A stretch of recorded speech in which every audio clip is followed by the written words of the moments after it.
This is Microsoft Word, and initially we have a blank sheet of paper, which comes after you go to the menu item saying New Document.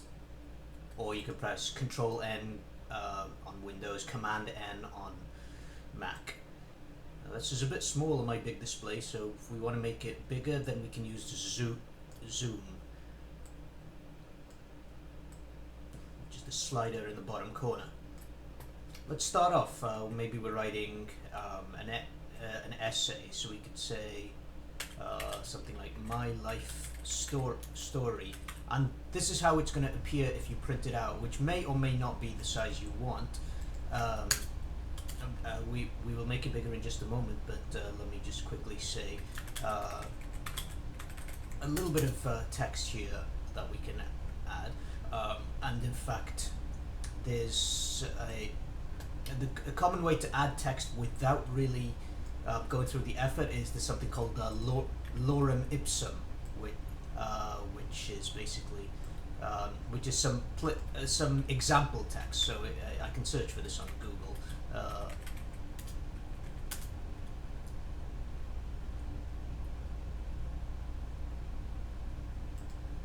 Rather than type in the text here. In fact, that's not it, but let's pretend it is. So we're going to put some text in here.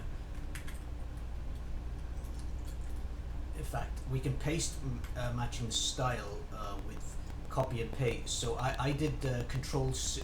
I highlighted some text and then pressed Control C. In fact, let me show you that again.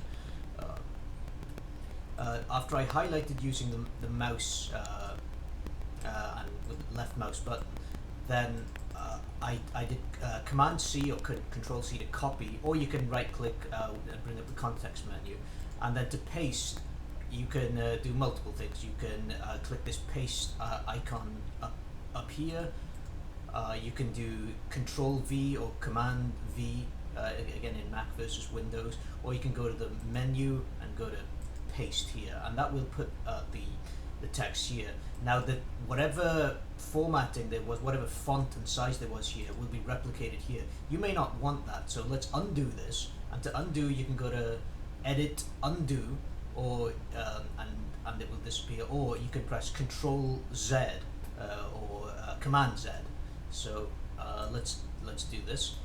And then let's paste again, but let's paste without all that formatting. And usually you don't want formatting. So if we go to Paste Special, then and click on Unformatted Text, then it should match whatever our existing text is.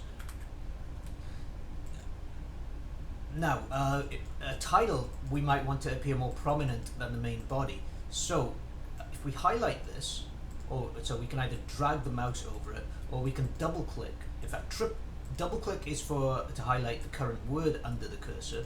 Triple click is to highlight the entire line.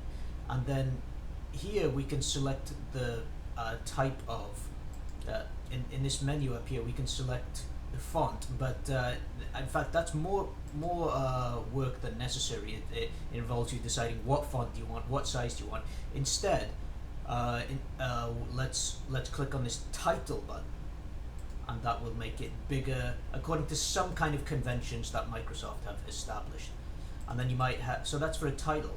Maybe we'll have a subtitle, so let's click on the subtitle. But instead of clicking on the button here, let's see if we can instead go to the format menu, and we can change the style here. So you click on style, and then normal text just is almost unformatted text. So we were looking for heading or subheading. Let's make this a heading at level 1 heading. So this will give you a heading that looks quite nice. It's a blue heading, and let me make this a bit bigger. Then you instead you may have within this subheading you may want to have further subdivisions. So the early years in this life story, I may have, say, my day of birth. And again, we don't want it to be the same as the body of the text, so let's triple click to highlight, and then go back to that menu where we have format, the format menu, and then style, and then let's pick a heading level 2. So there's a lot of different options here, but just stick to heading, which is in the H part of this list. So heading level 2, which looks a lot like heading level 1. So what is level 3 and all these? So okay, heading 2 apparently is different. I can't detect the difference. Yes, it is. It's a little bit smaller. And then we might say day of birth, and then that we might say how my parents reached the hospital. And then instead of going back to that menu, which is a lot of clicking each time, let's just click here. So we have a heading 1, we have a heading 2, let's try a heading 3.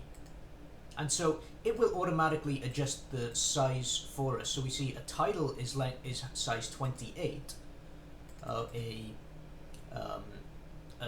subtitle is 16, the 13 is for the heading level 1 and for level 2, but I believe there must be some difference that it doesn't really matter to us. Let's just use these and have faith that it will do the right thing.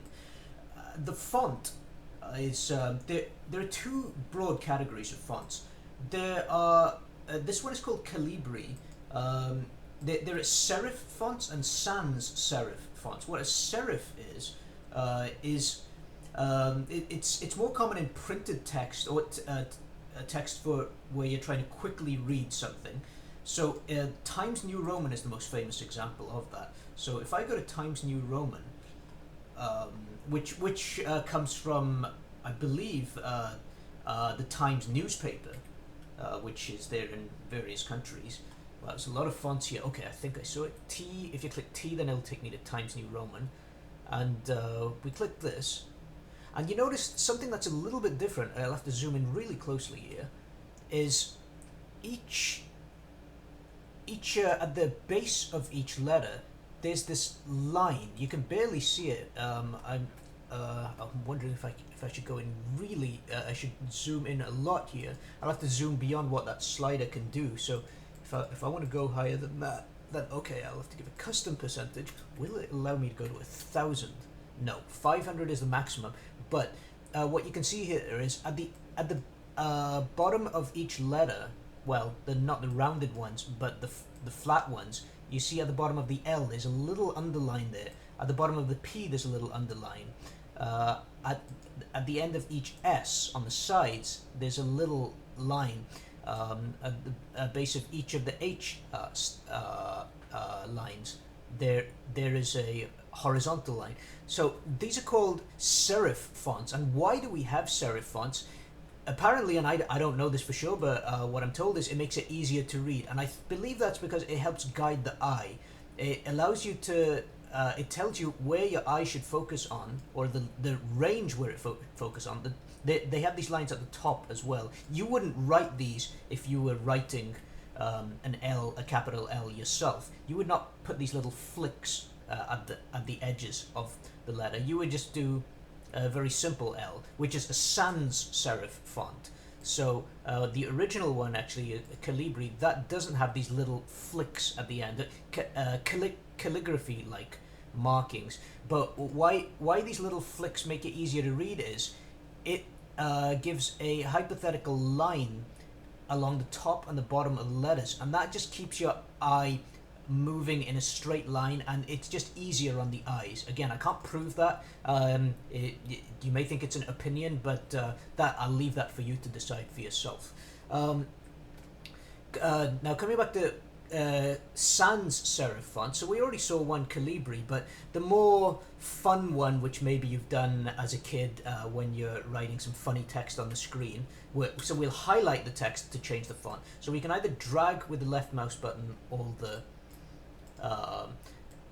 to select all the characters, or you can actually do Control A or Command A. Command A for all will highlight the text for you. And in fact, you can also reach that by going to Edit. And do we have Select All? It's not shown here, but it is. Okay, in some menu items you have to go to help, and then in the text box up here you can type what you're looking for. So select all, and without actually using it, okay, it is there and I just didn't see it. So this will help you find something using this help. So select all. If I execute that, which I did not, then I pressed the wrong button. If I go to select all, that will have the same effect. But back to sans serif fonts. If I search for again what you might have used when typing funny, when just playing with these things when you were a child, you might find something called Comic Sans, which is what we see in comics, and it resembles handwriting. I personally don't like it at all, but there is a case for it. Maybe you're trying to make your emails look more personal rather than computer-like.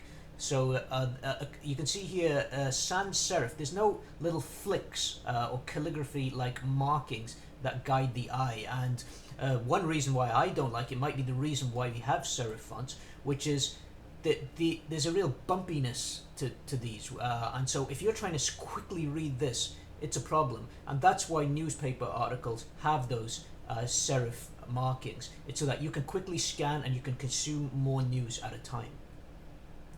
Yeah, back to highlighting and doing some basic things. If you want to change the size manually, you can. It's probably gonna conflict with whatever style they have predetermined. Microsoft have predetermined. But if you decide you want to write a really big text, maybe for some elder people, then you can highlight and then change the size here.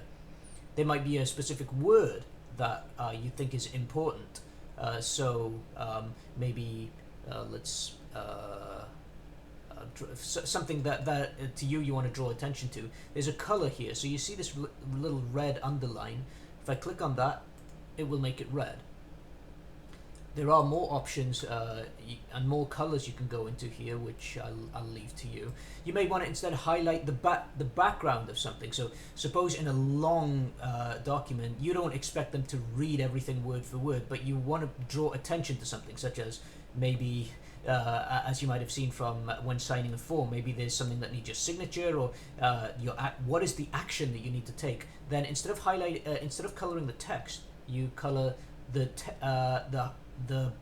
background, i.e. highlight the text. So that will do this, and it may say you owe us money or something like that. I'm sure a bank or some kind of financial institution has tried to draw your attention to your action item, and that again saves you time. We can do bullet points. So I personally like reading things as lists rather than just blocks of text. So we can click on this, and that will make a bullet for you. And we can, wherever we want, put. If I press enter, then it'll make another bullet, etc. Now there are two main types of, and if we want to end the list, we press enter. In fact. If you don't, let me do it again. If you want to end the list, then pressing enter won't do it for you. So you need to press enter followed by delete. That will get rid of the bullet, but that might mean that it's part of the same bullet point, which is not what we want. We want to end the list. So instead press delete again, and it will shunt it backwards. But there are two types of bullets. Sometimes you may not want to read everything, but you want to know how many items there are in this bulleted list. So what you can do then is, next to the bullet, there's it shows you different type. Well, in fact, this shows different little characters. Instead of a circle, maybe you want a square, or maybe you want a white circle.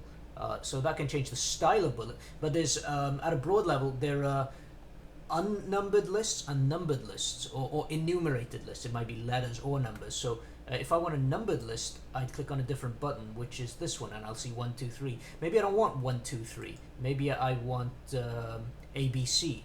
So I can choose a different style of numbered list. And maybe I don't want a dot, I want a bracket. So there's another style for that. One thing that you might need to use quite a lot, especially in emails, is you might want to quote some text.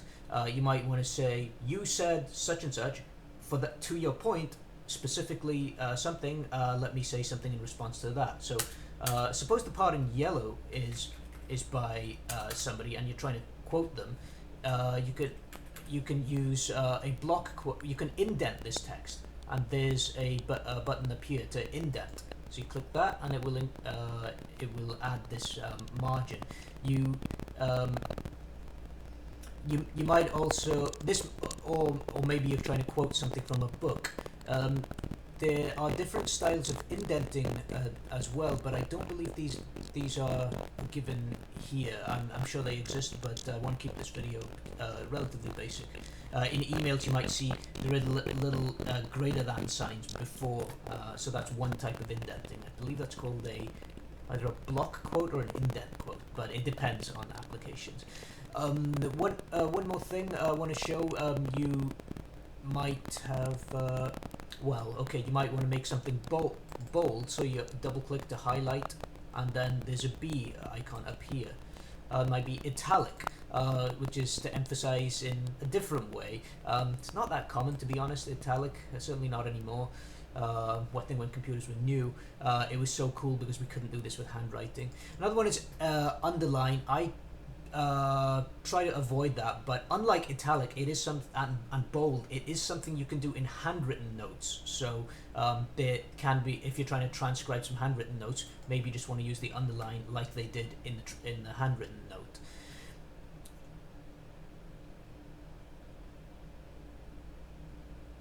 You can actually sort a list alphabetically, and this may not be so useful in word processing, but it would be in a spreadsheet. It's the same thing. You see an A to Z icon up here, and it will sort. And it might be ascending or descending, so we just say OK, and we see that GLW is alphabetical order.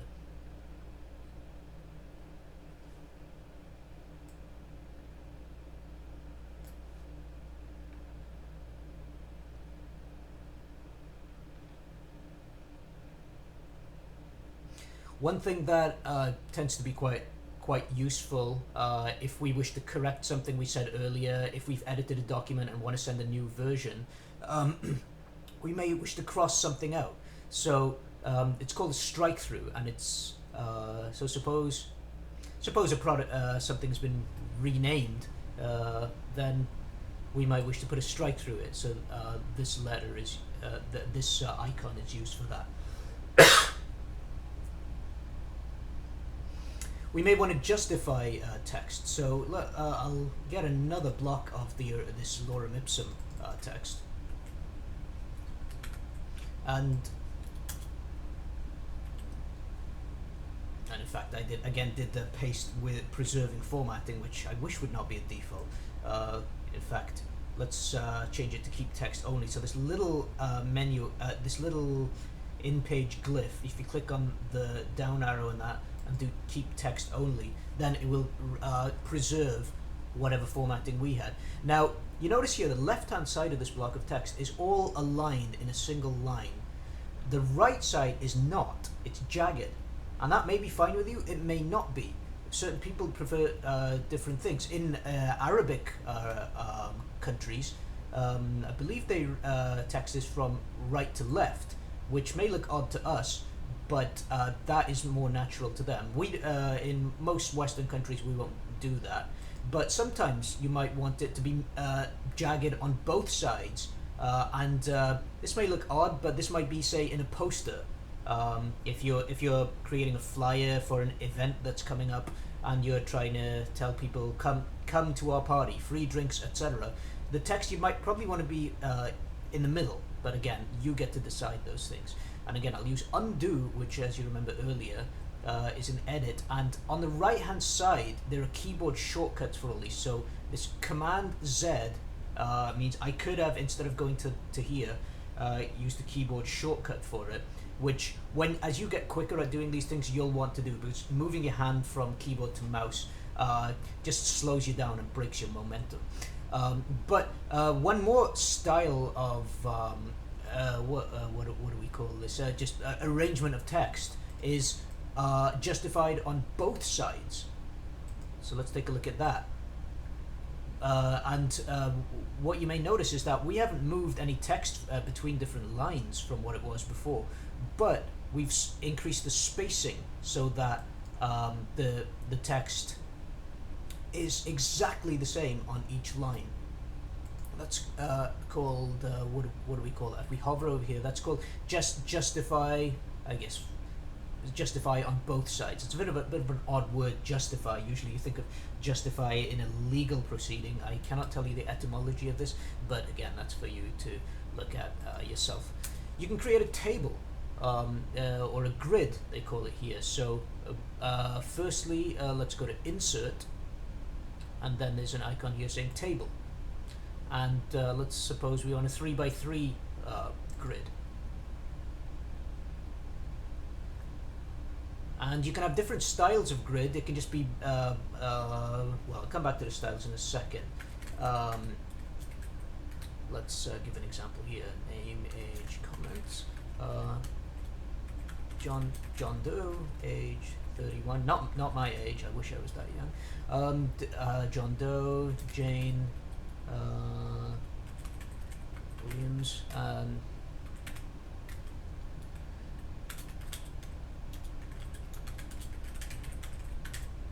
and here's a table. Now this is a bit spread out and it's unnecessary to be so wide. So if I double click on the rightmost side, if I remember correctly, that will compact the column. And also, we can again go back to, we can put this in the middle. I think we know how to do that. We'll come back to that in a moment. But let's just change the style of this. Maybe we want something a little bit more colorful. Maybe we don't. Again, it really depends what your intent of the document is, and you get to decide that.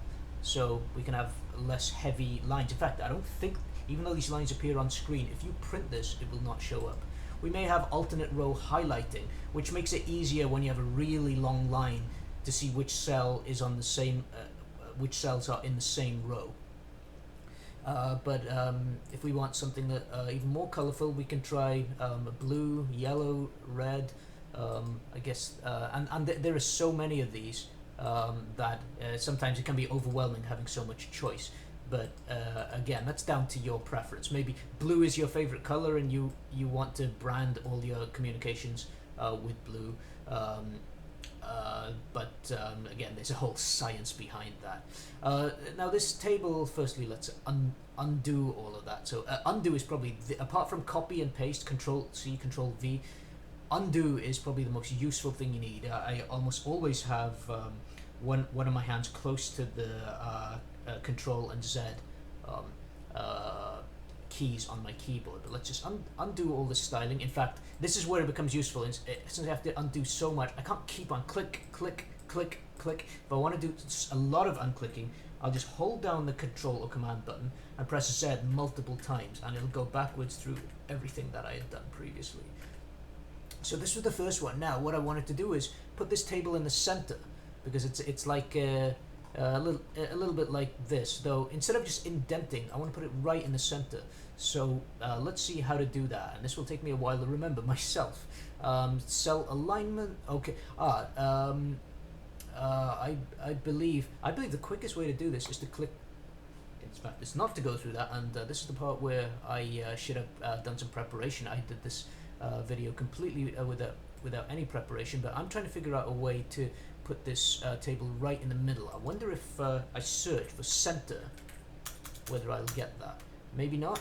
I believe there's one other place I can try. If I go to table properties, so if I right click in the space and go to table properties, then yes, alignment is what we want. So now if I press OK, it'll be in the middle.